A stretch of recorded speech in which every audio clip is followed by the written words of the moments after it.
Well, it's only 3 days since Argyle won with a fantastic 4-0 victory. Had some pleasure by the seaside in Blackpool, and now they head to East London for a game against Leyton Orient this evening.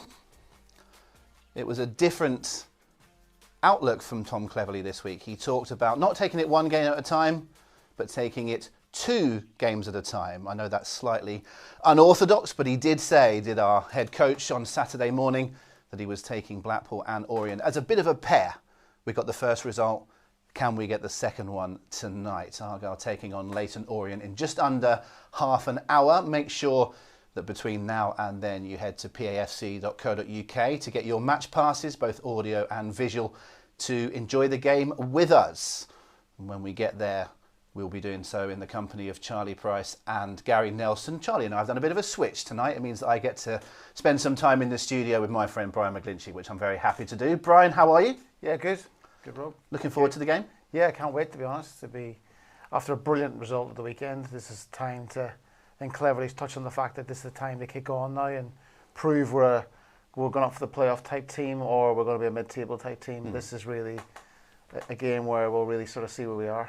Yeah, that's why I brought up what he said in the press, because it's very unusual to hear a manager, especially ours, to say, no, I was thinking in terms of a bit of a pair of games. And I think what he means is, as you've alluded to, had we lost both, you could maybe kiss goodbye any thoughts of getting to the playoffs. If it's a bit of a mix, which it still could be, maybe we're in the mid-table and that's where we should be. But if we win both and we've done the first 50%, maybe we can go on to look up the way. Yeah, you look at the table, there's not much in it really. If you can string a few wins together, you're going to be up there. And you know, when you look at our squad, and we'll look at the team sheet in a second, like we've got a strong team now. Injuries are few and far between now. We've got a few really, but nothing like compared to earlier in the season. You look now, the competition for places is rife. You've got to play well to keep the shirt, and there's some players you expect to get the shirt tonight are still on the bench, and we'll talk about that later. But yeah, it's good to see, and I think it's only right that we're pushing towards the end of the table, because when you look at the squad, I think it's a strong team. Yeah, we'll come on to the team shortly. We've got a few pictures of the lads out there warming up at the moment. You would imagine everyone would be in fantastic spirits, wouldn't you, at the moment? No, I know we lost the previous 2 before Saturday, but specifically looking at away games, you know, I think it's 7 out of the last 9 that Argyle have won on the road. And we feel like we spent 2.5 years talking about how come we're okay at home and we struggle away. Well, there's a little bit of a flip to that. And we'll get to Saturday and talk about form at home part. But at the moment, there are only 3 teams that have a better away record in the whole division than Argyle. And of those 3, they're in the top 4. You know, it shows the competition that we're in terms of the best away records. Yeah, I remember saying it loads of times on commentary, wish we could get our away form sorted in a sense. But yeah, it is strange, but maybe there's a bit of sort of logic to it. Maybe teams, you know, have to come out and attack us, and we can maybe hit them on the break, and maybe there's less pressure away from home, where, you know, big home crowd, you know, at home park, and you're expected to deliver. Teams maybe sit back and we've got to break them down. So it's that the sort of onus is on the home team to go and break it down. So hopefully we can take advantage of that tonight and put great them for under the pressure. Sorry, beg your pardon, but we're great for the away fans as well, the travelling supporters that have continued to go in such huge numbers, even when results weren't so good. But you're looking over 1,000 at Stockport, at Blackpool, you know, selling that away end tonight. It's a great reward for the Green Army. Yeah, unbelievable. Like for them to travel the distances they do, the cost of that, you know, it's just unbelievable support. And it's only right that the players should put a shift in for those fans, because they deserve that for the actual support all through the year, and that, as I say, the financial aspect of it as well, midweek as well. It's not easy, so it's a privilege to play in front of these fans, to be honest. Let's have a little look at the lads tonight arriving into the dressing room at Leyton Orient. Pretty much the same squad. You can see Bradley Ibrahim there. He's the only player that is missing from the squad. We'll hear from Tom Cleverley a little bit later on as to why. But take out Bradley from the bench and add in Matti Sorinola, who returns from suspension. But otherwise, it is the same starting 11 and most of the same bench that took to the field against Blackpool at the weekend. I guess, Brian, if you're in that team on Saturday and you've won 4-0, you would expect to keep your jersey, wouldn't you? Stay in position and go from there, really. Well, you would expect that, yeah. The players put in a brilliant performance, and you're right. You got to keep the shirt, and you've got to sort of create that sort of atmosphere across the squad. If you play well, you keep the shirt. You got to keep that ethos, and And people will probably look at it like, Tolai, is he, he should be starting type thing. But that for me is a luxury in the sense that we don't have to rush him back. He's probably not 100% match fit. He might get some minutes tonight.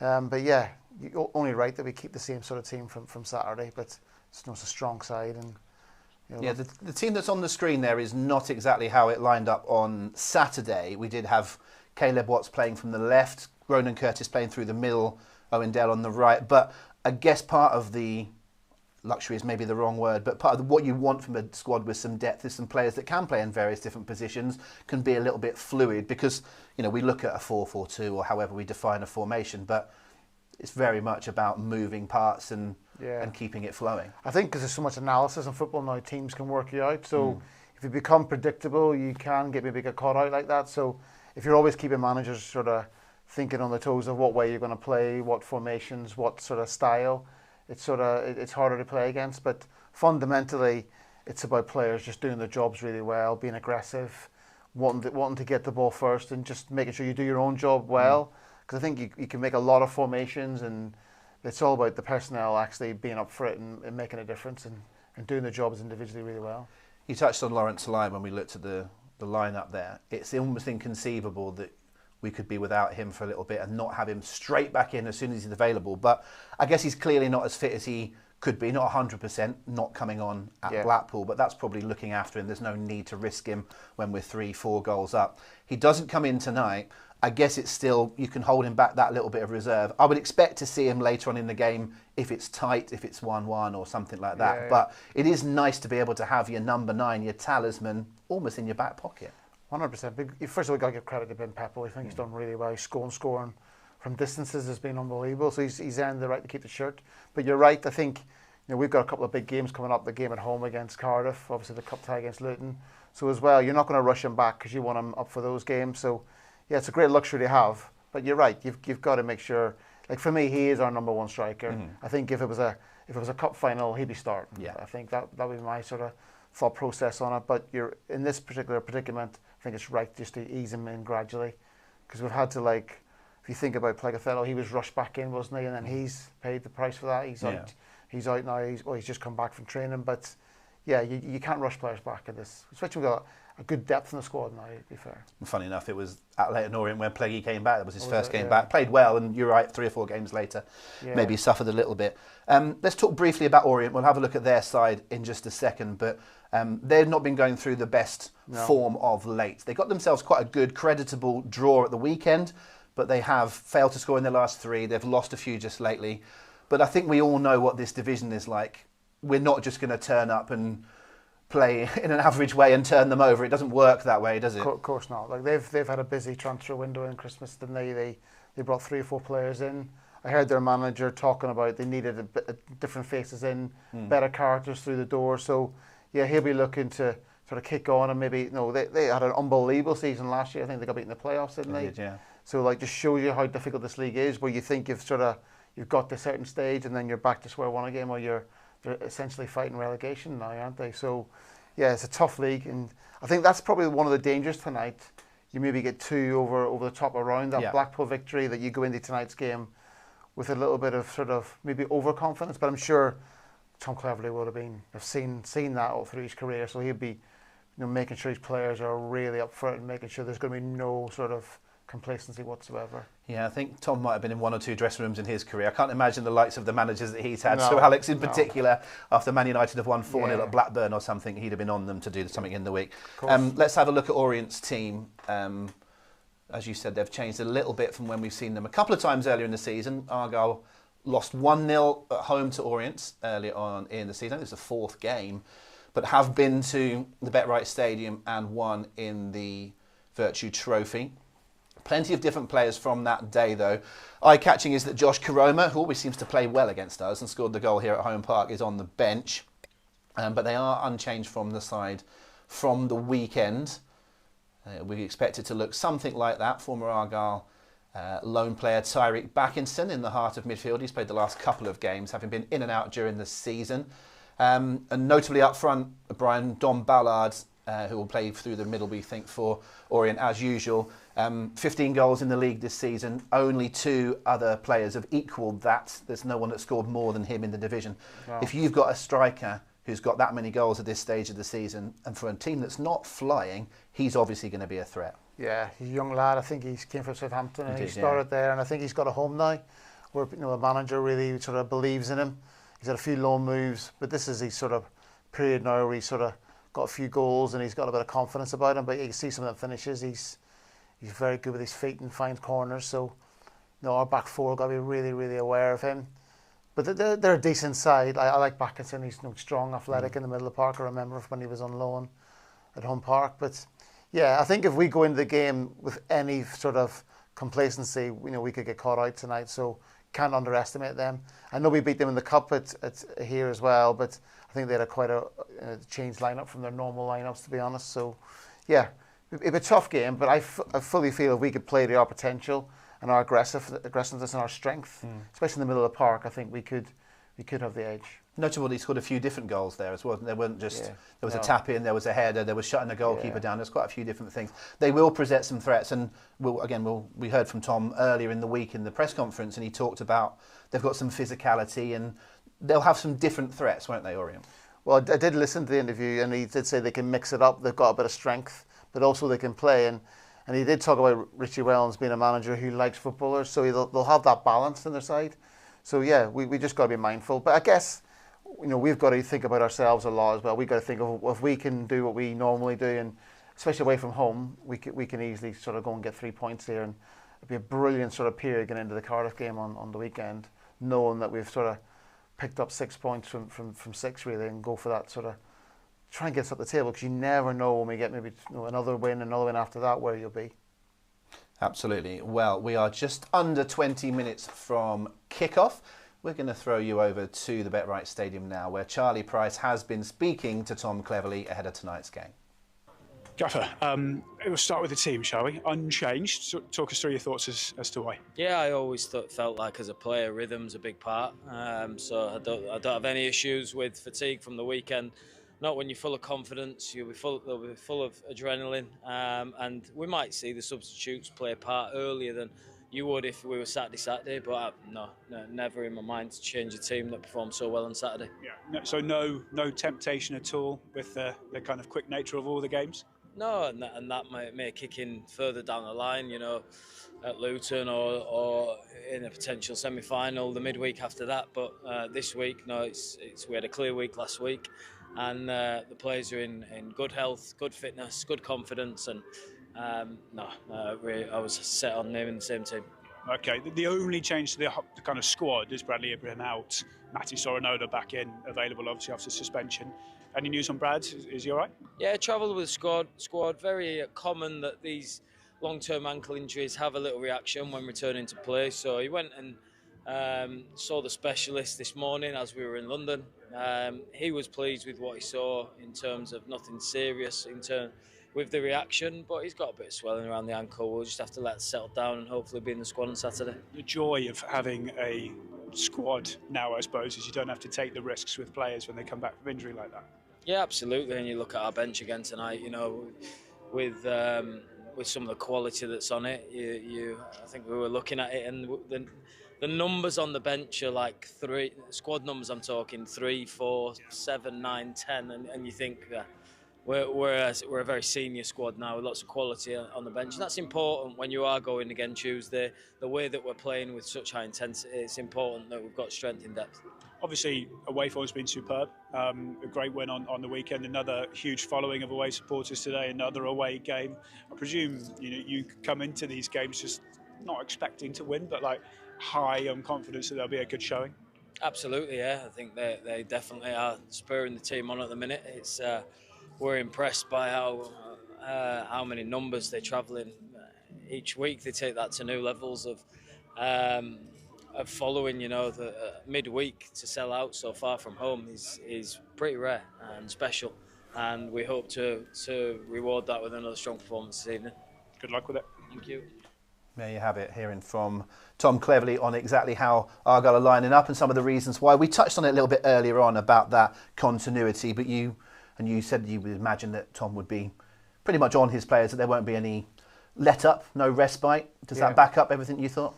Yeah, it's what you would hear from a manager before a game. He's not going to be too overconfident. He's just going to say, look, we're up for it, we're well prepared, no excuses, that type of thing. He talked about there was a rest last week so he can sort of keep the same team. But yeah, it was interesting. He talked about the sort of depth of you look at the numbers on the subs bench. That was quite interesting. When you do think about that, we are an experienced side now. We've got good strength in there. Things like scoring from set pieces at the weekend. We could be a real threat across different elements of the game, and that's what you've got to be. And if you're going to try and win promotions in League 1, League 2, you've got to score goals from all different parts of the pitch. You can't just rely on one person. I think we've been guilty of that with Tolai, wouldn't we? But if other players can get you 2 or 3 goals each, that makes a massive difference. The goals is really interesting. I think that's now that Argyle have scored in the last 14 games without failing to score, and we've scored the first goal in 8 successive games. Yeah. Now until Saturday, I think only one of the previous 7 we'd actually scored the second one. Now sometimes we'd won 1-0, but there's been other games where it's been back to 1-1 or 4-1 as we saw at home. Getting that second and indeed a third so quickly on Saturday was key. But obviously trying to score the first goal in any game is a big thing. If we can continue to keep doing that, law of averages, you'll win more than you lose.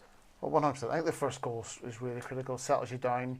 The feeling you get when you score a goal, it just settles everyone down. You have a little bit more age to your game, a little bit more fitness in a sense. It gives you that bit of boost in a sense. So yeah, so fingers crossed we can do that. But I think as well, it's clean sheets as well. I think that's really, really important. That mentality where it's like defenders are really pride themselves on keeping clean sheets. But I think at the weekend as well, looking at the game, I didn't see the game personally, but to score 2 goals at critical times of the game just before half time probably was really influential in the outcome of the game, and it really sort of made the second half really comfortable.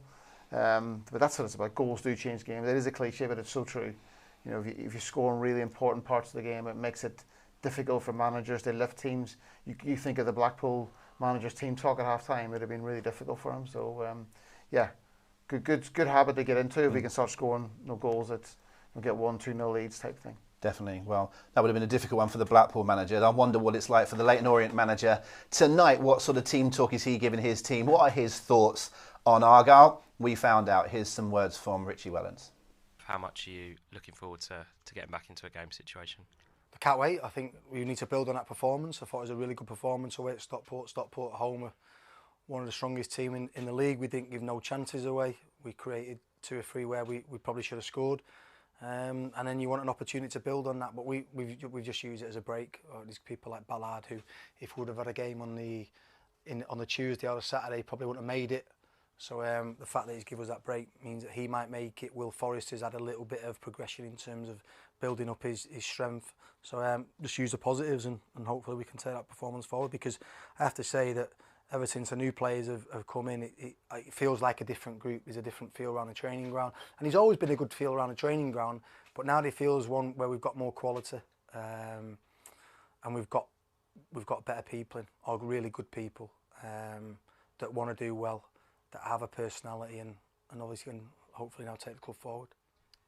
We've played Plymouth in the Virtue Trophy where they weren't in a great spot at that time, but they're now on a good run of form, had a great win on Saturday. What kind of challenge will they put? Yeah, I think they probably used that Virtue Trophy as a catalyst. I actually watched the game back the other day, and it's like they played a more or less full strength team of what had they available back then. They had a few injuries.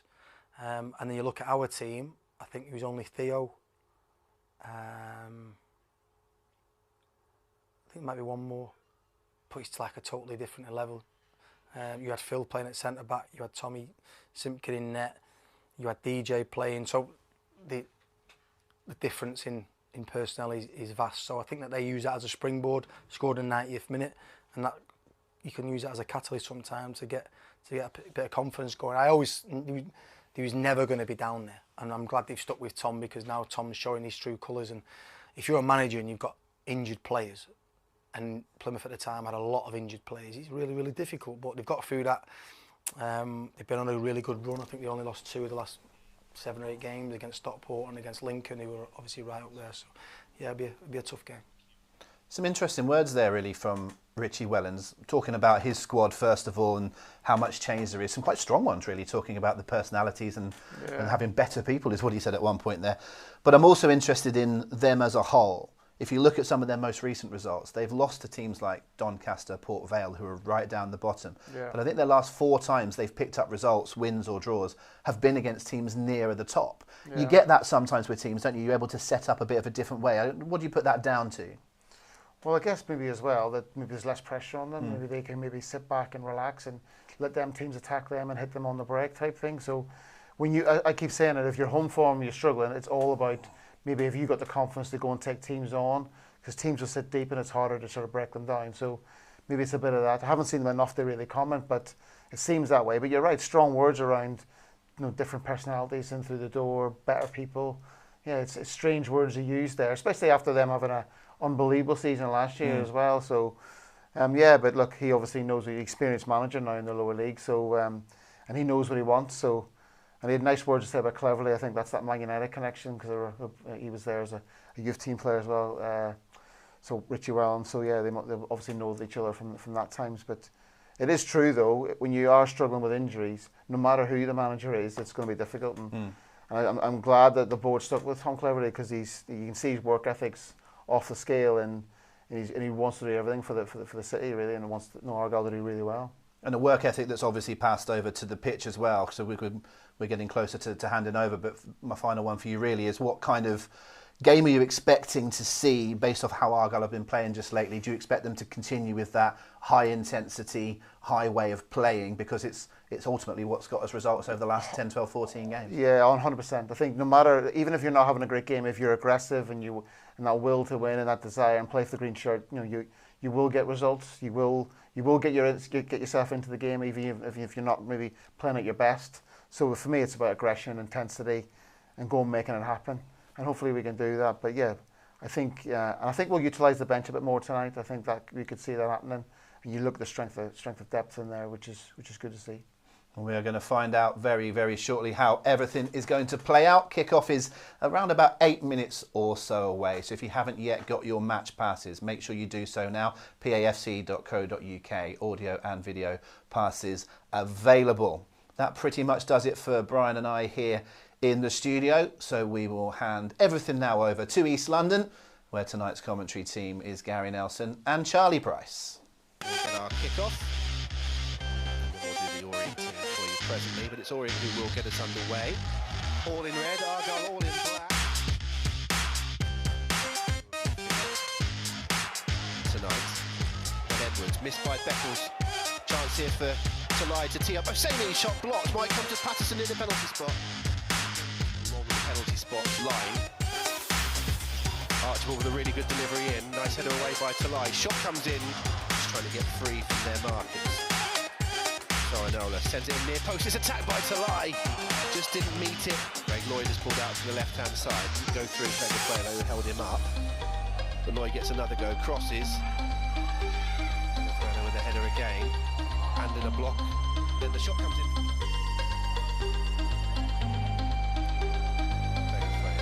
Down the right channel, fizzed in towards Hosseini, who's got a lot of space, took it down really well and played into Dale's path. He shoots.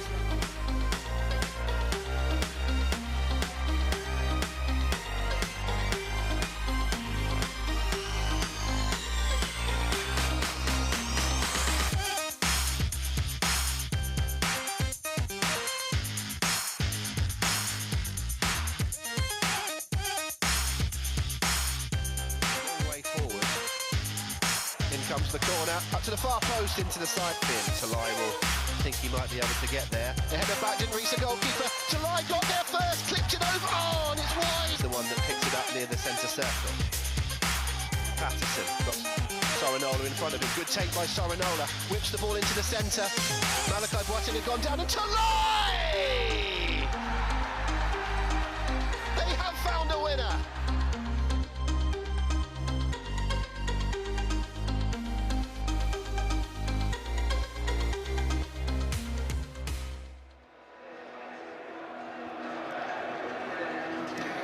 Well, for the first time this season, Argyle start a match day in the top half of the table. A run of just 2 defeats since Boxing Day has seen them become one of the form sides in Sky Bet League One.